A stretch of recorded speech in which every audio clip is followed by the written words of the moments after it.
Bueno, muy bien, ya estamos a 3 días de las elecciones, cuenta absolutamente regresiva, ya mañana comienza la veda a las 8 de la mañana y son muchísimas las dudas que tenemos todos los ciudadanos. Una de ellas es cuándo vamos a empezar a conocer los datos. Ay, qué ansiedad, Es ¿no? la cuestión, ¿no? El día de cuándo se van a empezar a conocer precisamente los resultados de estas PASO. Exactamente, y vamos a evacuar todas estas dudas con Fernando Álvarez Álvarez, director nacional electoral, que está con Jerónimo Mura en este momento. Jero, buen día. Buen día, así es. Seguimos, por supuesto, siguiendo minuto a minuto, ¿no?, de lo que van a ser estas PASO que se van a realizar el domingo y algunas dudas que surgen. Una de ellas me gustaría preguntarle, doctor, es el eco que se hizo en los últimos días, podríamos decir, por parte de la oposición, diciendo que podría existir un eventual fraude. ¿Es posible esto? ¿Qué tal? Buenos días. No, el sistema electoral argentino a nivel nacional no ha tenido históricamente en las últimas décadas problemas de fraude. Por eso Argentina es un país que no recibe solicitudes de observación electoral, como sucede en otros países de la región. Y por lo demás, además de las medidas de seguridad que ya existían hasta las elecciones anteriores, que eran profusas, digamos, indicadas por esta propia dirección y por la Justicia Nacional Electoral, se han incrementado las medidas de seguridad. Así que, bueno, es un poco el juego de las elecciones y el rol de la oposición de turno, siempre plantear, digamos, preventivamente estas cuestiones de fraude, que es desagradable y hasta un cierto punto es peligroso, digamos, ¿no? Pero las elecciones, como lo hemos hecho a lo largo de todo el proceso electoral, porque lo que el domingo va a culminar un proceso que tiene casi un año de preparación de las elecciones, con la compra de los materiales, con las contrataciones de los servicios que se prestan en la jornada electoral, que se ha hecho con la mayor transparencia a través de licitaciones públicas, están publicadas en la página Comprar del Estado Nacional, se pueden consultar a través de la página de la DINE, directamente estamos linkeados, ustedes pueden saber, tener la información directa de las licitaciones de las urnas, de todos los materiales electorales, de los servicios contratados, todo está al alcance del ciudadano común para controlarlo, más los organismos de control y el propio control de la justicia sobre las elecciones. Así que son parte del folclore electoral argentino y no hay que darles ninguna entidad. Muy bien, los escuchamos. Muy bien, Álvarez, buenos días. Leonora Coul, Diego Zucalesca, aquí del estudio. Se puso en duda en este último tiempo la utilidad de las PASO, sobre todo de parte del propio gobierno, de parte también del propio presidente de la Nación. Lo cierto es que ahora se teme que mucha gente no vaya a votar el día domingo y se está pidiendo enfáticamente que la gente vaya y vote. ¿Qué pasa si no votamos en las PASO? ¿Qué pasa si alguien no va a votar en las PASO? Bueno, como lo dice el propio nombre de esta elección, que es una primaria abierta, simultánea y obligatoria, el voto es obligatorio, tan obligatorio como las elecciones generales de octubre. Por lo tanto, las personas que no acudan a votar se transforman en infractores de la ley electoral, van a figurar en el registro de infractores que lleva adelante la justicia y son pasibles de la imposición de una sanción pecuniaria, de una multa por no votar. Exactamente el mismo tratamiento que recibirían. ¿De cuánto es la multa? Es un tema que maneja la justicia. Hasta hace poco era hasta 500 pesos. Entiendo que ese importe ha sido actualizado. Pero bueno, más allá de la cuantía económica, insisto, la multa, tanto el registro como la imposición de la multa en concreto, lo establece cada juez electoral de cada uno de los distritos, o sea, de cada una de las provincias, que son jueces federales. Son infractores a la ley electoral, porque las PASO son obligatorias y más allá de las opiniones que pueda suscitar en distintos ámbitos del oficialismo, de la oposición, de la población en general, estamos obligados a hacer las elecciones PASO porque están en la ley electoral. Hay un contexto histórico que justifica en su momento el dictado de esa ley y la introducción de estas primarias, que era reactivar la vida interna de los partidos políticos, ¿no es cierto? Que la gente se involucre más, que participe, y bueno, habría, digamos, que hacer una evaluación general que no corresponde hacerla en este momento, digamos, menos para nosotros que somos el organismo técnico que lo que hacemos es aplicar la ley electoral, digamos, ¿no? Eso habrá que discutirlo en el Congreso, eventualmente, cuando se retomen las discusiones sobre reforma política, si conviene o no el continuar con las PASO. Creo que no hay que hacer análisis superficiales ni llegar a conclusiones apresuradas en un sentido ni en otro, ¿no? Doctor, más allá lo concreto es que las sí. PASO existen y son obligatorias. Para aquel que no va, lo cierto es que puede votar en octubre, ¿no? No hay problema en ese sentido. Sí, por supuesto. Por supuesto. Sí, en ese sentido, digamos, no es parte de la sanción, obviamente, la inhibición del voto. Simplemente es una multa y figura en un registro de infractores. Como el que no vota en octubre va a poder votar en las próximas elecciones nacionales. Vale la pena aclararlo, ¿no? Por si alguno efectivamente no es que no quiere, sino que no puede por algún motivo. Sí, o cree, bueno, votar. Como no voté en las PASO, no voy a votar en las generales, pero no. A propósito de la cuestión de la transparencia. No. Esto que estaba puesto en duda, al inicio de la charla estábamos hablando al respecto, ¿no quitaría ese manto de sospecha que el control de las elecciones pase a la Cámara Electoral y no esté dentro del ámbito del Ejecutivo, en este caso del Ministerio del Interior? Es que nosotros, la Argentina tiene un sistema donde los órganos electorales son de naturaleza dual, digamos, ¿no? Es decir, tenemos el Poder Ejecutivo a través de la Dirección Nacional Electoral, dependiente del Ministerio del Interior, que se encarga de organizar las elecciones. Es un poco el que coordina, ¿no es cierto?, todas las acciones conducentes a llevar adelante el acto electoral. Tiene facultades de tipo administrativo, nosotros tenemos facultades de tipo administrativo. Luego está la Justicia Nacional Electoral, que está integrada por los 24 juzgados federales con competencia electoral, uno con sede en cada provincia, en la Ciudad de Buenos Aires como capital federal, y la Cámara Nacional Electoral en tanto órgano de alzada, o sea, el Tribunal Superior en materia electoral en la Argentina. Entonces, la función de la justicia tiene algunas funciones administrativas, la justicia importantes, por ejemplo, el registro de infractores que acabamos de mencionar, la aprobación del padrón y otras funciones de tipo administrativo, pero fundamentalmente tiene funciones de control y funciones jurisdiccionales, o sea, lo que llamamos el contencioso electoral. Claro. Entonces, la justicia tiene permanentemente el control, o sea, la autoridad que está en el terreno llevando adelante las elecciones son los jueces y las secretarías electorales. Nosotros lo que hemos hecho es generar todas las condiciones para que el proceso electoral se lleve normalmente. O sea, no está la DINE en las escuelas, por así decirlo. Claro. La que está es la justicia a través de sus delegados, está el Comando General Electoral que custodia, es la cadena de custodia de todo el proceso para que no haya ninguna, no solamente para que no haya altercado, sino la función principal del comando es garantizar la intangibilidad del voto de la gente en las urnas, ¿no es cierto? Y de todos los procedimientos que tienen lugar ahí. Y la autoridad máxima en el comicio no es la Dirección Nacional Electoral, es las autoridades de mesa. O sea, acá hay dos autoridades, la autoridad de mesa como autoridad principal en el comicio y el contralor que realiza permanentemente la justicia, que tiene un delegado judicial en cada uno de los establecimientos de votación. Es decir, que la DINE digamos, el día de la elección ya cumplió su tarea, digamos, de algún modo, ¿no? Luego son otros los actores los que llevan adelante el proceso electoral. Bien. En estos últimos días se ha viralizado en redes... No sé si está claro. Sí, quedó claro. En estos últimos días se ha viralizado en las redes sociales una invitación a firmar una cartilla para impedir el maltrato animal junto con la boleta electoral. ¿Es esto posible? ¿Es falso? Me llegó a mí también a mi celular. Claro. Bueno, esto impugnaría un voto. ¿Es así? Claro, tenemos que tener en cuenta que en el sobre, sí, es así, en el sobre donde el elector introduce su elección electoral, su boleta, ¿sí? Solamente tiene que estar eso, la boleta, que es la expresión de la elección del ciudadano. Ningún otro objeto... ¿sí? Ningún folleto, ningún objeto extraño puede introducirse en el sobre. En el caso de que así ocurriese, la autoridad de mesa va a tener que separar ese sobre, ese voto como impugnado, pues se va a impugnar, y después la justicia electoral decidirá sobre el destino de ese voto, y el destino es que va a ser anulado ese voto. Entonces se va a transformar en un voto nulo.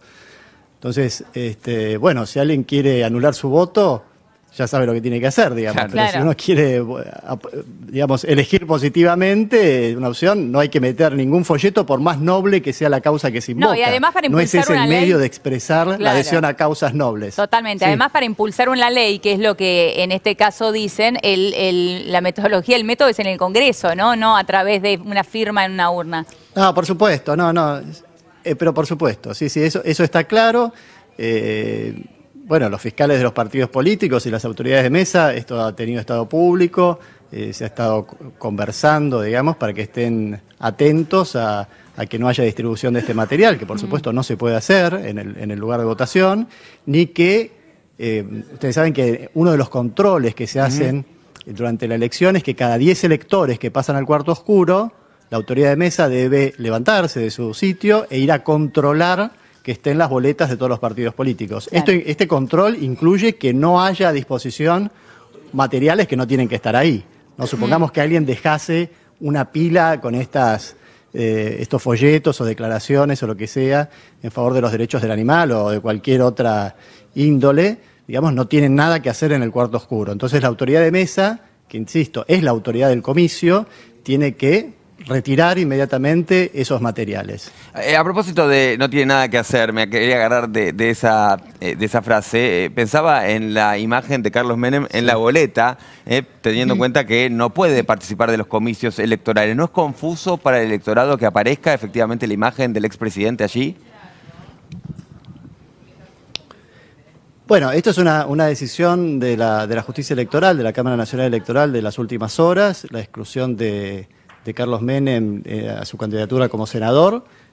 Ya digamos, está en la propia boleta y lo ha anunciado la fuerza política como, digamos, él tiene que ser reemplazado por un candidato varón y las boletas ya están impresas. Digamos, las boletas, tengan en cuenta que es una carga que tienen los partidos políticos.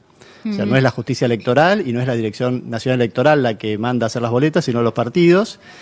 Y bueno, lamentablemente no hay plan B, porque de otra manera no hay tiempo material para que la fuerza política en la que candidateaba Menem pueda participar de las elecciones. Entonces lo que se está haciendo es una campaña pública, de información pública, sobre todo en el distrito, en La Rioja, para que la gente esté al tanto de a quién está efectivamente votando, que no puede votar a Carlos Menem, porque Carlos Menem no puede... ha sido inhibido de ser candidato. Se entiende, lo que pasa es que lamentamos también los tiempos de la justicia porque realmente resulta muy confuso para el electorado ir allí a votar y ver la cara de Carlos Menem, porque sin querer, de alguna forma, quien quiera votarlo lo va a estar votando más allá de que él no sea candidato, ¿no? Sí, bueno, yo no hago mérito, digamos, sobre la decisión de la justicia. Ha sido esta la oportunidad en que la Cámara ha tenido para expedirse y se ha expedido, digamos. Después las opiniones corren por cuenta de cada uno. Digamos. Ahora, las redes sociales sabemos que cumplen un rol fundamental ya hoy en la sociedad y a la hora de informar también. ¿Cómo se puede controlar la veda en las redes sociales? Y bueno, es un problema, realmente, porque las tecnologías, digamos, superan ampliamente las posibilidades de control que tenemos. No es un problema en la Argentina nada más, es un problema en el mundo, digamos, ¿no? Porque en todos los sistemas electorales existen periodos de veda o de sigilo electoral y, bueno, es difícil controlarlo. Cuando se hace por determinados canales, digamos, que están sujetos a algún tipo de regulación, se puede hacer, en muchos casos no, porque el acceso a la red, digamos, es libre, y bueno, es un problema a resolver, y también debería ser materia de tratamiento en la discusión de una futura reforma electoral y política, ¿no? Que esperamos que después de estas elecciones se pueda discutir ampliamente en el Congreso. O sea que hoy no hay un control. Tanto el proyecto inicialmente presentado. Hoy es imposible realizar un control, digo. No es posible. Sí, en cualquier caso es un control, digamos, que no ejercemos nosotros, que lo debe ejercer la justicia. Claro. No lo ejerce la Dirección Nacional Electoral. La función de la Dirección Nacional, insisto, es la organización de las elecciones. Sí, sí. Bien. Es decir, después cualquier violación a la veda electoral requiere la intervención de la justicia electoral. Doctor, otra de las cuestiones que... Si hay cualquier incidente de una escuela, no es que la DINE tome una medida, sino que nosotros damos a conocimiento de la Secretaría Electoral para que la Secretaría Electoral, con el comando, con el correo que están en el terreno, tomen las medidas necesarias. Nosotros no tenemos competencia y no somos los encargados de controlar las violaciones a la veda. Si tomamos conocimiento de una violación, la denunciamos a la justicia. Ese es el rol del Poder Ejecutivo. Le decía, doctor, otra de las cuestiones que generan... Luego es un problema. Sí, perdón, le decía, otra de las cuestiones que generan mucha suspicacia es el tema de la carga de los datos. ¿Cuándo accede la gente a tener los primeros datos de las PASO? Que es el gran tema una vez cerrados los comicios. ¿Cómo va a ser este procedimiento? ¿A qué hora vamos a tener información al respecto? ¿Cómo se maneja esto? ¿Se puede digitar de alguna manera? ¿Esta información la doy, esta no? No, lo explico un poquito el procedimiento para que a todos nos quede claro cómo funciona esto que se llama recuento provisional o escrutinio provisorio. En primer término, hay que aclarar que el escrutinio provisional no tiene valor legal, ¿no? Esa información que se da los domingos no es una información oficial, digámoslo así. Es una información que se le da a la ciudadanía, ¿no? Dándole cuenta de un resultado preliminar de las elecciones. El resultado oficial es el que surge del escrutinio definitivo que hace la justicia en los 10 o 15 días posteriores a la elección, ¿no? ¿A partir de qué? A partir de las actas que labran las autoridades de mesa en presencia de los fiscales partidarios y eventualmente de la apertura de urnas si fuese necesario. Aclarado eso, que estamos hablando de un servicio de información al ciudadano, no es que nadie gana las elecciones en el escrutinio provisional. Bueno, pero después resultan bastante similares los porcentajes, claro. Después resultan bastante similares los porcentajes. Digo, más allá de que usted tiene razón y que las cifras bastante similares porque otras, ¿no? Eso, sí, primero aclararlo, ¿no? Porque hay gente que a lo mejor no lo tiene claro. Está bien, y sí, son bastante similares porque eso habla de que el escrutinio provisorio está bien hecho. Claro. ¿Por qué no hay una identidad total? Porque, por ejemplo, hay votos impugnados. Los votos impugnados, que tienen que ser resueltos por la justicia, no entran en el escrutinio. La justicia puede declarar al voto válido posteriormente o nulo. Eso normalmente explica las diferencias que hay entre el provisorio y el definitivo. Es una diferencia ínfima, pero el escrutinio provisorio es orientativo. Eso por un lado. ¿Cómo funciona el sistema? Las autoridades de mesa, una vez que hacen el escrutinio de mesa, cuentan los votos que están en las urnas, conforman dos documentos. Uno es el acta. Sí. Y el otro es lo que se llama el telegrama, porque lo lleva el correo, digamos, ¿no? El telegrama tiene la misma información que el acta. Perfecto. Entonces, un oficial de correo con un miembro del Comando General Electoral trasladan en vehículos especialmente destinados a ese fin, que van haciendo rondas por los establecimientos de votación, traslada esos telegramas, ¿sí?, a un centro de transmisión del correo oficial. Y desde el centro de transmisión se mandan esos datos a el centro de cómputos, donde se clasifican esos votos y van a un proceso de totalización. Y luego de ese proceso de totalización de los votos, a partir de las 9 de la noche, que era parte de la pregunta que me hacían, se van a dar a conocer los datos oficiales. Se van a dar a conocer en la medida que vayan llegando. Ajá. O sea, no hay un filtrado o una selección de, bueno, vamos a dar esto, ahora no damos. O sea, cargamos primero el conurbano, después cargamos el resto. O los lugares que favorecen o no favorecen, aquí está cargando. No, van a llegar en tiempo real. Bien. Van a llegar en tiempo real. Tengan en cuenta que en todas las provincias no se elige, o sea, los cargos nacionales son los mismos. Sí. Hay provincias que concurrentemente eligen cargos provinciales, lo cual ralentiza el trabajo de las mesas, las hace más lentas, porque hay una elección local, además de la elección nacional. Que hay provincias donde ese traslado del móvil desde los establecimientos al centro de transmisión es muy corto.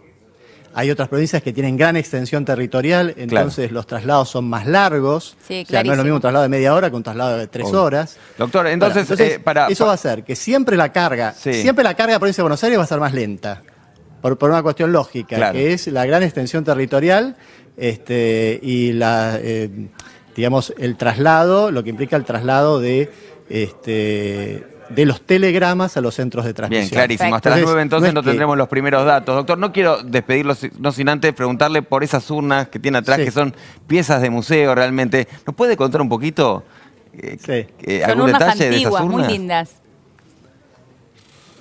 Sí, estas son urnas de las primeras décadas del siglo XX. Bueno, es largo para explicar. Ustedes saben que hasta no hace tanto las urnas eran de madera en la Argentina. Ahora son de cartón y se descartan después de las elecciones. Acá tenemos también otro ejemplar más de urnas. Hicimos una exposición muy linda en el Archivo General de la Nación el año pasado, con una ficha técnica de cada una de estas, urnas. Incluso el lugar, le comentaba recién a los chicos que este lugar donde está la DINE actualmente, que es una especie de galpón reciclado, era antiguamente una carpintería que a partir de la década del 60 aproximadamente, principios de los 70, quedó, digamos, en manos del Estado y era el lugar donde se restauraban las urnas de madera. O sea, había todo un trabajo entre elecciones de restauración de las urnas de madera, ¿no? Interesante. Incluso cuando algún funcionario del gobierno militar dijo las urnas están bien guardadas, bueno, estaban guardadas acá en Gascón 350, en este depósito. Ese depósito en aquel momento, hoy sede de la Dirección Nacional Electoral. Bueno, muy interesante. Bueno, algún día podemos hacer una nota. Sí, claro. Sí, extensa, porque es para hablarlo largo y tendido. Largo y tendido. Bueno, acá está. Quieren que muestre el número de la urna. Qué bárbaro. Qué bueno. Tiene el número que la identifica. Bueno, después es muy interesante la historia de las maderas con las que están hechas las distintas urnas en distintas épocas. Hay todo. Vamos a hacer algún análisis. Ahí está. Tal vez para publicar con la historia de las elecciones a través de las urnas. Perfecto, muy bueno, interesantísimo. Bueno. Lo haremos en una próxima salida. Le agradecemos enormemente por esta comunicación. No, cómo no. Muchísimas gracias. Por último, Elio, Diego, me gustaría preguntarle, doctor, también además de ponerse en duda el tema de las PASO, también se puso en duda las elecciones de medio término. Yo a mí, en mi opinión, le gustaría consultarle, bueno, usted como director electoral, ¿cuál es su opinión con respecto a esto? ¿Son muy costosas? ¿Habría que eliminarlas? Bueno, están en la Constitución y en la ley electoral, digamos. Yo como director electoral no quisiera dar una opinión sobre eso. Nosotros estamos para hacer cumplir la Constitución y la ley. Después es el Congreso y en su caso una convención constituyente la que tendrá que revisar esto, pero es mucho el gasto que conllevan. Bueno, son los... A ver, un poco brevemente, el tema del gasto. Son los costos de la democracia. Es decir, vivir en una democracia tiene algunos costos, entre ellos el costo de las elecciones. Si uno ve todos los gastos que tiene el Estado a través de su funcionamiento normal, finalmente los gastos electorales no son tan significativos, teniendo en cuenta que son cada 2 años.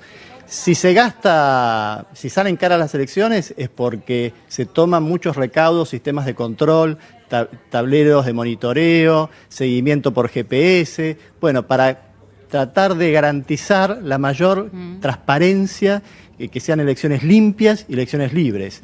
Y la democracia, por supuesto, no se agota, ni mucho menos en la instancia formal del voto, que es muy importante, pero sí es el puntapié fundamental, digamos, el puntapié inicial, ¿no?, del partido de la democracia. O sea, no hay democracia sin votos. Totalmente. Entonces tenemos que garantizarnos que las elecciones sean libres y transparentes, y eso cuesta, digamos, cuesta dinero, que en un momento que el país atraviesa una circunstancia compleja, digamos, económicamente, pero bueno, es parte de los costos institucionales que hay que afrontar. Lo hemos hecho con la mayor responsabilidad, con una reducción de costos muy importante respecto a procesos electorales anteriores, con licitaciones públicas transparentes, que invito a verlo en la página de la DINE, Financiamiento Partidario Electoral. Ahí pueden entrar directamente y ver cuánto salió, cómo se hizo, las licitaciones, quiénes participaron. Perfecto. Digamos, todo eso está a disposición del electorado. Vean la página, les sugiero ver la página www.elecciones.gov.ar, donde van a tener información. Ya estamos autorizados, esto es es lo último que les digo, pero es importante. Los que tengan que consultar padrón, además del 0800-999-7237, del SMS 30777 para consultar el padrón, o www.padrón.gov.ar. Perfecto. O en la página nuestra de elecciones. Ahí pueden consultar porque ha habido cambios en el padrón, pues, por cuestiones, digamos, la justicia lo ha decidido por cuestiones de cambios de domicilio. Clarísimo. Álvarez, demográfico, etcétera, para que la gente vaya consultando. Ahora y lo vamos último, a dar... lo ultimísimo, sí. en www.resultados.gov.ar van a poder, a partir de las 9, minutitos después de las 9 de la noche del domingo, consultar directamente por la web todos los resultados en tiempo real que se están cargando en el sistema de escrutinio provisorio. Sí, clarísimo, le agradecemos. Los medios. Le agradecemos enormemente, nos hemos quedado lamentablemente sin tiempo. Muchísimas gracias, Fernando Álvarez, director nacional electoral. Muchísimas gracias, Jero, a vos también. Bueno, hacemos una pausa breve y seguimos con más Despiertos. Ya volvemos.